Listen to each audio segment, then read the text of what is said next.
Welcome to the Explainer. The Constitution of India isn't just some dusty legal document. Think of it more like a powerful toolkit, designed specifically to protect the rights of every single citizen.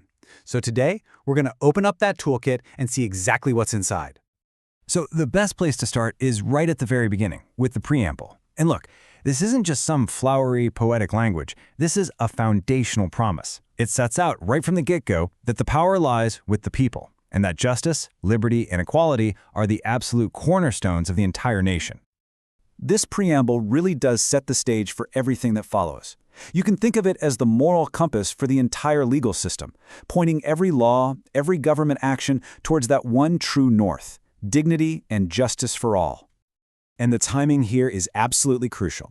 India's constitution was being drafted at the exact same time the world was coming together to create the Universal Declaration of Human Rights.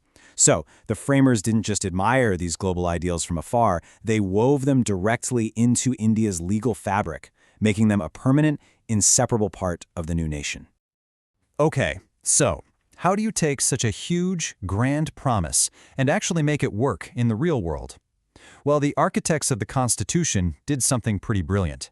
They split it into two distinct, yet perfectly complementary halves. And here you can see the two pillars of this whole system. On one side, you've got fundamental rights. These are your legally enforceable guarantees. Think of them as your shield. They protect you from the state. On the other side, you have the directive principles. These are the nation's aspirational goals, like a living wage for everyone. They're like a compass, guiding government policy towards a better, more just future. So you've got the shield and you've got the compass. One gives you rights you can demand today in a court of law, while the other points the way to the society we hope to become tomorrow. They really are two halves of the same whole, and neither one is really complete without the other. It's no wonder they're often called the conscience of the Constitution. All right, let's get specific. Let's really dig into the core tools in this toolkit, the 6 fundamental rights. These are the ones you can actually take to court. This is the heart of your protection. You've got the right to equality, to fight discrimination, the right to freedom, which covers your speech and expression, the right against exploitation, banning horrible things like human trafficking.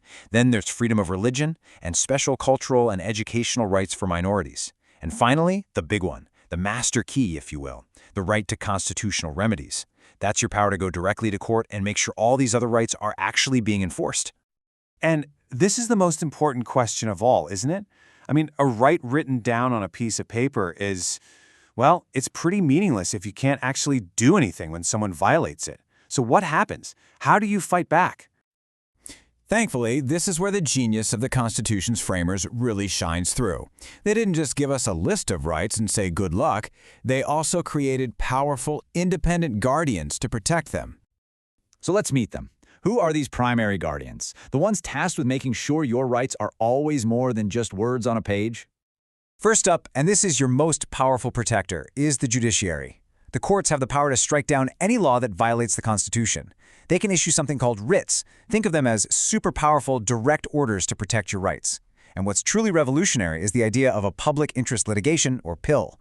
This lets any citizen go to court on behalf of people who can't, making justice accessible to absolutely everyone. And then you've got your other T guardian, the National Human Rights Commission, the NHRC. The best way to think of it is as the nation's human rights watchdog. It investigates complaints, it recommends reforms, and it pushes for greater awareness. It's a vital part of the system of checks and balances designed to hold power accountable. Now, all these rights and all these guardians, they're incredibly powerful. But in the modern era, one particular tool has come along that basically supercharges all of them. And that tool is transparency. Because really, how can you hold anyone accountable if you don't have information? And that brings us to a really important year, 2005. This is when a landmark law was passed that completely changed the game, putting the power of information directly into the hands of ordinary people. It's called the Right to Information Act, or RTI, and it is built on a simple but totally revolutionary idea. As a citizen, you have the right to know what your government is doing.